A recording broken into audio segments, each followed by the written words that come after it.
अस्सलाम वालेकुम everyone. I hope all of you will be feeling great. आज हमारा जो टॉपिक ऑफ डिस्कशन है वो कोरोना के हवाले से सोशल मीडिया पे जो मुख्तलिफ़ किस्म की बातें गर्दिश कर रही हैं उस हवाले से है। आइए हम इस पे बात करते हैं। सबसे पहले ये है कि मार्केट में जो मुख्तलिफ़ किस्म के डिसइंफेक्टेंट, अल्कोहल, ब्लीच और इस तरह के मुख्तलिफ़ किस्म के जो आइटम्स अवेलेबल होते हैं, क्या उनका जिस्म पे इस्तेमाल किया जा सकता है जिस्म को इन्फेक्ट करने के लिए? तो इस हवाले से मैं आपको ये बताऊँगा कि इसमें तो कोई शक नहीं है कि ये चीज़ें जो सर्फेसेस होती हैं उनको जैसे कि फ़र्श, चेयर, टेबल, इनमें इनका इस्तेमाल किया जा सकता है इनको डिसइंफेक्ट करने के लिए। लेकिन इन चीज़ों का इस्तेमाल जिस्म के लिए नहीं किया जा सकता, क्योंकि ये जो चीज़ें होती हैं वो इंसानी जिस्म के लिए ख़तरनाक होती हैं।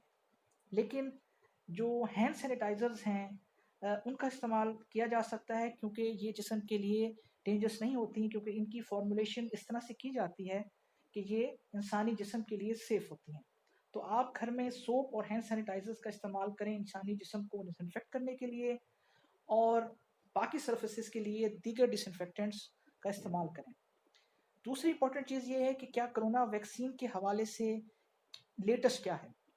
कोरोना वैक्सीन इस वक्त मार्केट में अवेलेबल नहीं है, और और लग इस तरह रहा है कि मुस्तकबिल करीब में कोरोना वैक्सीन अवेलेबल नहीं होगी। शायद इस साल के इख्तिताम या 2021 के शुरू में इसकी अवेलेबिलिटी हो सके। तो इस हवाले से ये है कि हमें वेट एंड सी की पॉलिसी अपनानी पड़ेगी। Third important thing is that कि क्या कोरोना वायरसेस को कोई डेलिबरेटली स्प्रेड किया गया है या क्रिएट किया गया है, तो इसका जवाब नफ़ी में है, क्योंकि कोरोना वायरसेस कोई नई चीज़ दुनिया में अपेयर नहीं हुई। कोरोना वायरसेस एक फैमिली है वायरसेस की। ओवर द ईयर्स इसमें मुख्तलिफ़ किस्म के वायरसेस जैसे कि सार्स एंड मर्स अपेयर होते रहे और दुनिया को अफेक्ट करते रहे, और इसने बहुत सारा मोर्टेलिटी कॉज की। अब इसकी जो लेटेस्ट फॉर्म है वो कोविड-19 है, यानी कोरोना वायरस डिजीज़ 2019।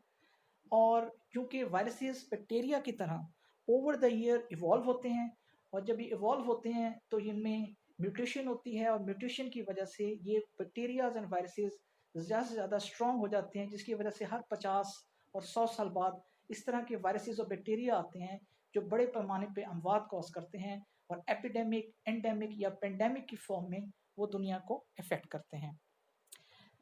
अब तीसरी इम्पॉर्टेंट चीज़ हमने ये डिस्कस की है, इसके हवाले से ये है कि हमारी ये इस सीरीज़ की पहली किस्त थी, एपिसोड थी।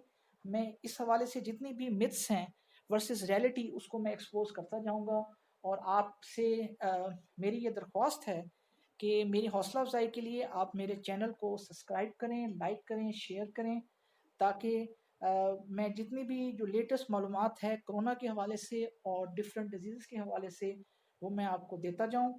और in the end my all prayers are with you कि अल्लाह जल्द से जल्द हमारा इस वायरस से निजात दिलाए, और हम अपनी जो नॉर्मल ज़िंदगी है उसकी तरफ वापस आ सकें। तो kindly like, share and subscribe to my channel. Take care.